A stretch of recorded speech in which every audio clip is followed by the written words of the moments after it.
బోట్‌లో చిన్నగా నేను బోట్ ఎక్కుతా అని బోట్ ఎక్కాడు. సో, ఈ రైడ్ అనేది వాడు ఎంజాయ్ చేసాడు. ఎంతసేపైనా వీడికి వాటర్ అంటే పిచ్చి. వాటర్‌లో ఎంతసేపైనా ఉండాలి, బోట్ ఎక్కాలి అనేది.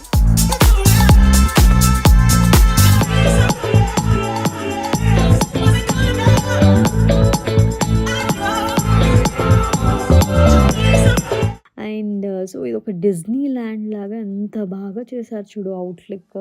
ఇక్కడంతా కూడా మొత్తం పార్టీ లాన్ లాగా ఉంది. ఏదైనా మంచి చిన్న పిల్లలకి బర్త్‌డే పార్టీస్ ఇలా కూడా ప్లాన్ చేసుకోవచ్చు. ఏదైనా అకేషన్ ఉన్నా కూడా మంచిగా ప్లాన్ చేసుకోవచ్చు. అంత ప్లేస్ ఉంది.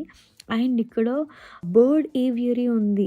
సో, అన్నీ అంటే రకరకాల బర్డ్స్ అన్నీ కూడా ఉన్నాయి. సో, పాపం జున్నుకైతే అంత ఇంట్రెస్ట్ లేదు కానీ, సో, ఫస్ట్ డక్స్‌ని చూసి మా చిన్నోడికి ఇంట్రెస్ట్ అంటే ఏంటివి అని చూస్తున్నాడు.